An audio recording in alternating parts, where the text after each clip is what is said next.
2 गोली लगी है, एक सर पे और एक पेट पे।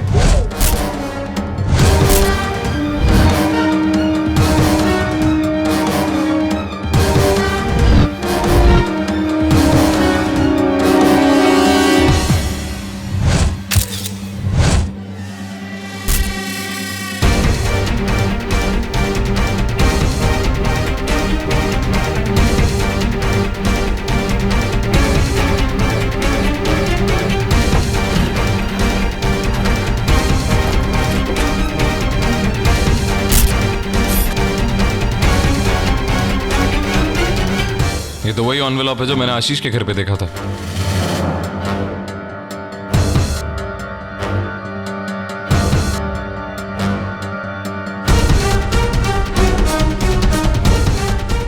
ये फोटो आशीष की है।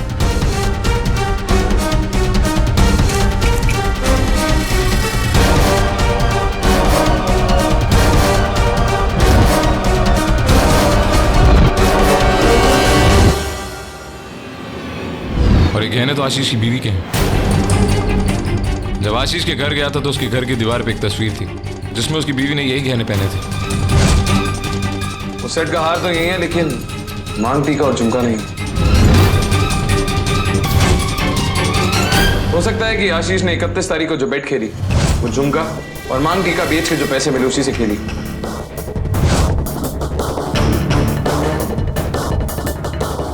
सर, यही जगताप है। बहुत बड़ा घातक कॉन्ट्रैक्ट किलर है सर। एक आदमी कॉन्ट्रैक्ट किलर के पास उसे तब आता है जब उसे किसी के नाम की सुपारी देनी। इसका मतलब किसी ने आशीष के नाम की सुपारी निकाली थी, इसलिए इसकी फोटो याद थी। ये भी तो हो सकता है कि आशीष ने अपनी ही सुपारी दी हो।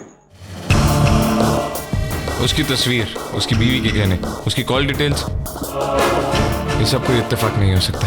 लेकिन कोई अपने नाम की सुपारी क्यों देगा? उसके पास वजह थी रातों, क्योंकि उसके मरने के बाद इंश्योरेंस कंपनी उसके घर का लोन का पैसा भी चुकाती और कर्जदारों को उनका सारा कर्जा भी वापस करती। अपने बच्चे के फ्यूचर को सिक्योर करने के लिए उसने ये किया। वरना ये सोचो कि कर्जदारों के इतने दबाव के बाद भी उसने अपना घर नहीं बेचा। उसके घर पे जब मैं सारे डॉक्यूमेंट देख रहा था, उसमें से एक डॉक्यूमेंट था होम लोन इंश्योरेंस का। और हैरानी की बात यह है राठौड़ कि उसने वो होम लोन इंश्योरेंस तब से करीब 1.5 महीने पहले कराई थी।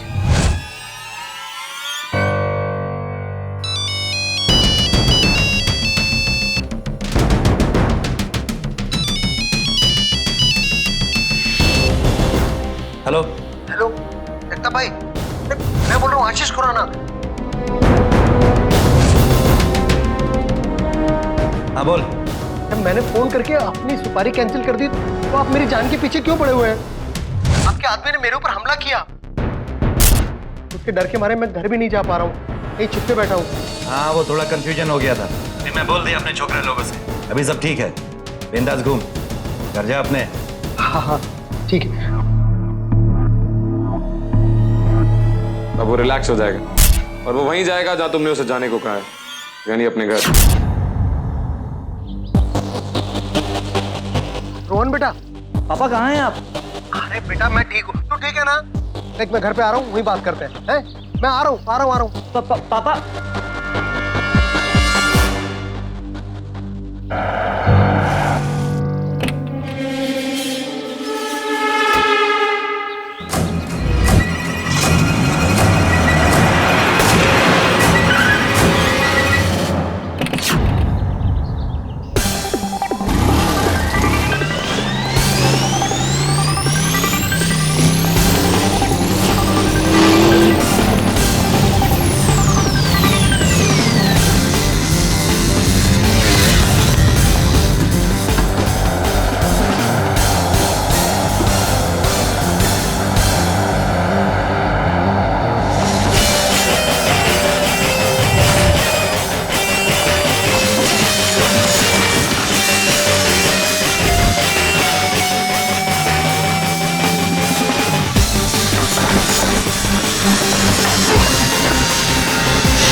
निकल गया वो।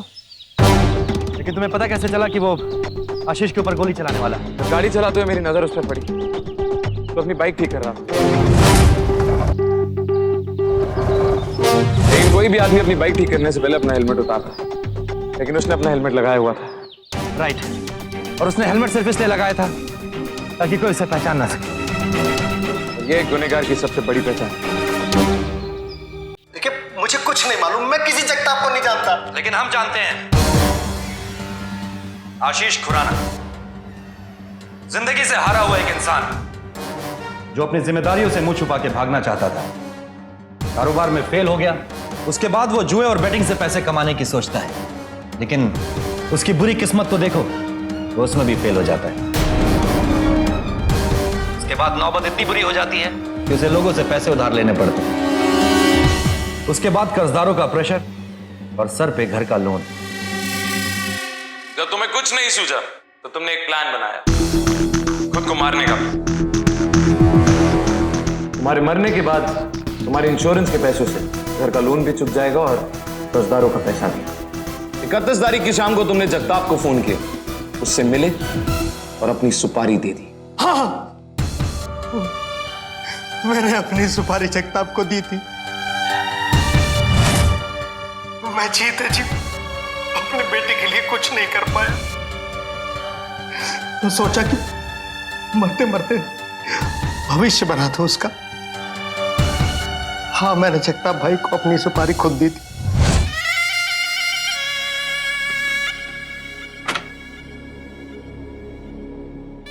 ये क्या लहर है? जितना आपने मांगा था उससे ज्यादा ही है। गेम किसका बजाने का? कल रात 8 बजे काम हो जाएगा। जी।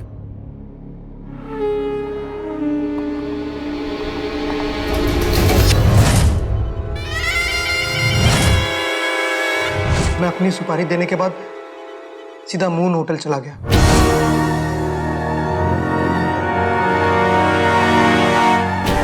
और किस्मत का खेल तो देखो, मौत की दुआएं मांगने वाले आदमी की झोली में जिंदगी आ गिरी।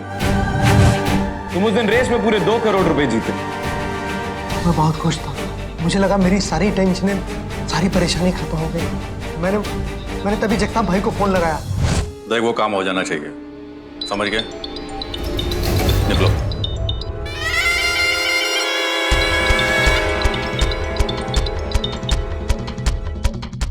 हेलो जगताप भाई, आशीष बोल रहा हूँ। अरे, मैंने जो सुपारी दी थी उसे आप कैंसिल कर दीजिए।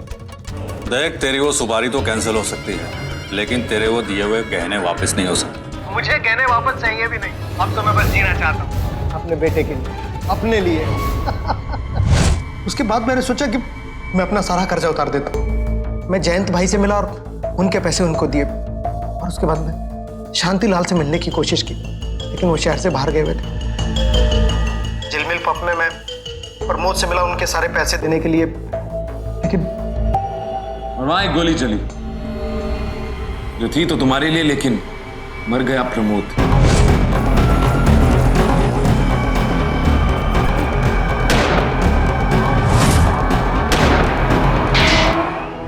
मेरी भी समझ में नहीं आया कि जगताप भाई मुझे अभी क्यों मारना चाहते। मैं डर गया था। मैं जाके एक होटल में छिप गया और वहां की लैंडलाइन से मैंने कई बार जगताप भाई को फोन लगाया। उसके बाद जगताप ने फोन उठाया और कहा कि कुछ कंफ्यूजन हो गई थी, लेकिन अब सब कुछ ठीक है और तुम घर जा सकते हो। हाँ, पर आपको कैसे पता ये बात? क्योंकि तब तक जगताप मर चुका था और तुमने उस फोन पे जगताप से नहीं, मुझसे बात की थी। आपके आदमी ने मेरे ऊपर हमला किया। अब उसके डर के मारे मैं घर भी नहीं जा पा रहा हूँ। हाँ, वो थोड़ा कंफ्यूजन हो गया था। अभी मैं बोल दिया अपने छोकरे लोगों से, अभी सब ठीक है। बिंदास घूम, घर जा अपने।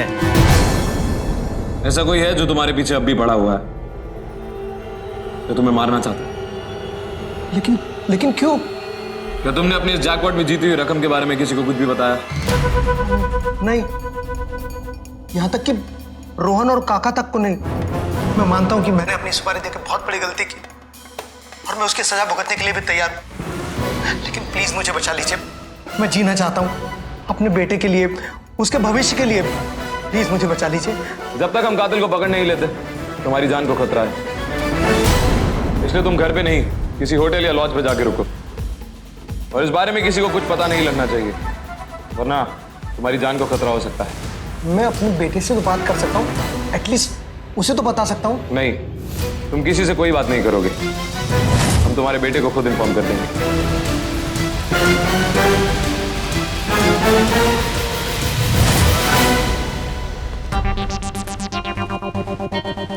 एक मिनट, आयशा चेक करो कि आशीष के जगताप को सुपारी देने के बाद जगताप ने सबसे पहला फोन किसको मिलाया था। Okay sir. मुझे एक जरूरी काम है, मैं अभी आता हूं।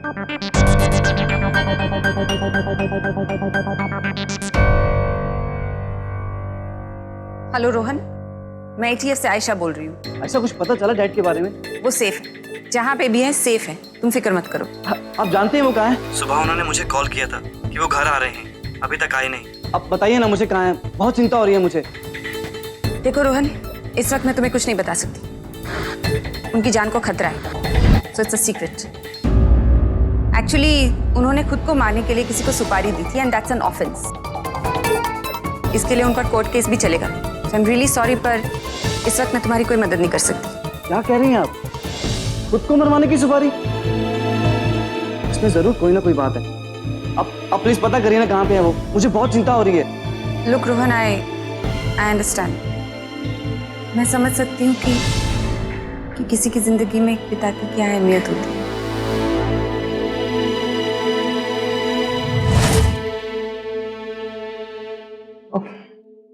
इंसानियत के नाते बताती हूँ, लेकिन प्लीज किसी के साथ भी ये इंफॉर्मेशन शेयर मत करना, उनकी जान को अभी भी खतरा है। Do you understand? Thank you Ayesha, thank you very much.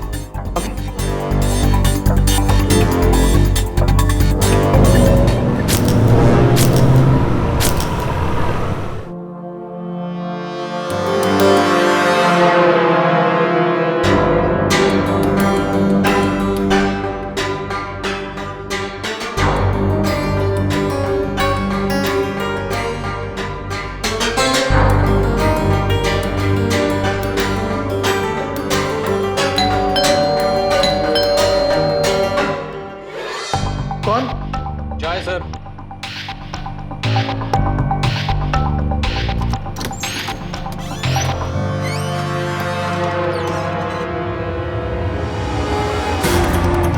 क्या कर रहे हो? अपने इस धंधे में एक बार सुपारी किसी को दे दिया, समझो दे दिया, फिर ना तो रोकड़ा वापस होता है और ना ही सुपारी। वाह पकिया, अच्छा खाता खोला तेरा। अब तो तेरे हाथों पुलिस वाले पर भी गोली चलेगी।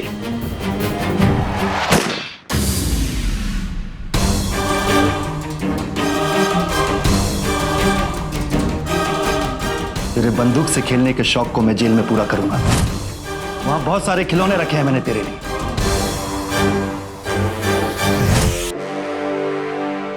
जगताप भाई आशीष का सुपारी मेरे को दिया था। ले, कल तेरा श्री गणेश है, गेम बजा देना इसका। कल रात 8 बजे गुड न्यूज देगा। लेकिन उसी रात उसने वो सुपारी कैंसिल कर दिया। तो फिर तुम मुझे मारने के लिए क्यों आए? दूसरी सुपारी पे। दूसरी सुपारी? वो किसने दी? हमारे अपने बेटे रोहन खुराना ने, और यहाँ का पता भी। मुझे शक तो तभी हो गया था जब मैं पहली बार पब के हादसे के बाद रोहन से मिलने उसके घर गया। उस दिन उसके मुंह से गलती से सच निकल गया। उसने कहा, कुछ 2.5 घंटे से मैं फोन कर रहा हूँ, लेकिन और सिर्फ पब के हादसे को पूरे 2.5 घंटे ही हुए थे। कोई 2.5 घंटे तक किसी आदमी को कॉल सिर्फ इसीलिए करता है जब उसको उससे कोई जरूरी काम है। हो सकता है कि पकिया ने रोहन को कॉल किया और ये बताया कि पब से तुम जिंदा बच के निकल गए, कि वो ये जानना चाहता था कि तुम्हारी नई लोकेशन क्या है, ताकि पकिया का अधूरा काम पूरा हो सके। और दूसरी बात, जब मैं रोहन से मिला तो वो अपना आईडी कार्ड छुपा रहा था, और उस आईडी कार्ड पे मैंने HDFC बैंक लिखा हुआ देख लिया।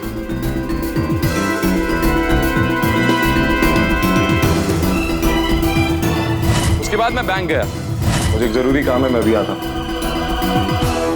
Rohan Khurana credit card recovery department में, और वो आज ऑफिस भी नहीं आया। और उसने पिछले हफ्ते का रिकवरी का पैसा भी ऑफिस में जमा नहीं किया। और मेरा शक तब पक्का हुआ जब मुझे वहां जाके ये पता चला कि रोहन HHFC बैंक के रिकवरी डिपार्टमेंट में काम करता और पकिया उसी बैंक के रिकवरी डिपार्टमेंट में लोगों से पैसे निकलवाता। ये बात तो वहीं साफ हो गई थी कि रोहन ने ही पकिया को सुपारी दी है तुम्हारे नाम की। और सबसे बड़ी बात, तुम जहां इस वक्त खड़े हो उस जगह का पता आयशा ने सिर्फ रोहन को बताया। तो पकिया को कैसे पता चला? तुम्हारे पापा इस वक्त मलाड में होटल सानिया में है।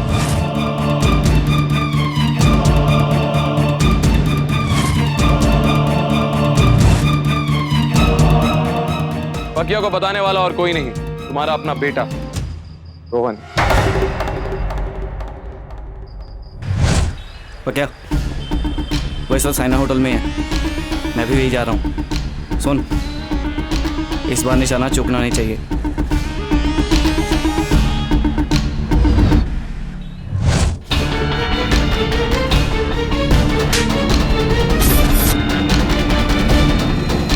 मैंने तेरा भविष्य सुरक्षित करने के लिए खुद अपनी जिंदगी लेने की ठानी।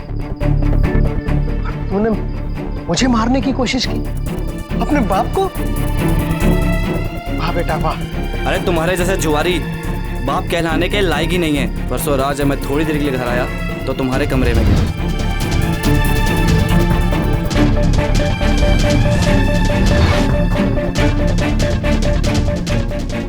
पापा, माँ की आखिरी निशानी गहने ही थे,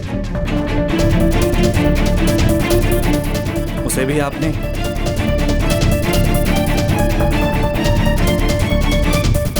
मुझे पता था आप सीधा मून होटल जाओगे।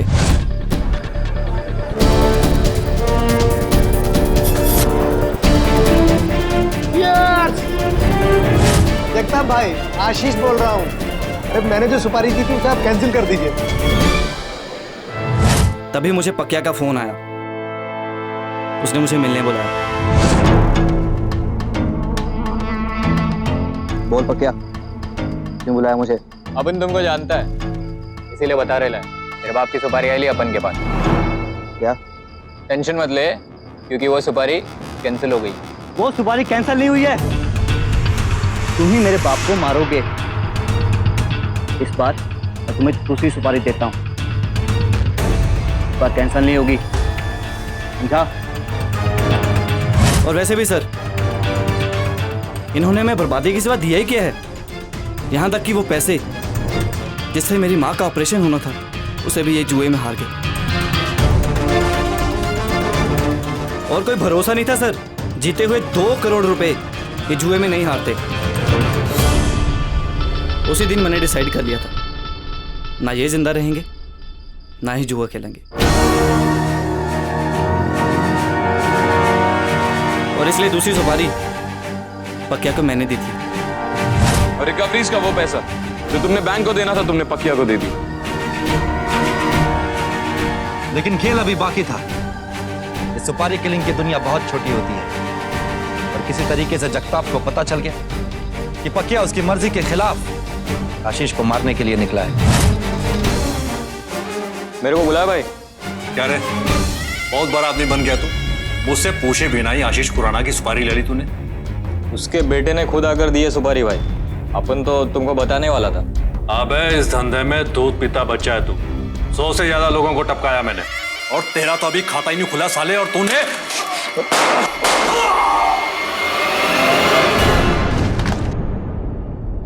100 सोनार की, 1 लोहार की। जुआ कभी किसी का नहीं हुआ। गांव में आदमी पैसे नहीं, अपने आप को, अपने परिवार को, अपनी सारी खुशियों को लगा देता। तुम जैकपॉट के पैसे तो जीत गए, लेकिन जिंदगी की बाजी हार चुकी हो।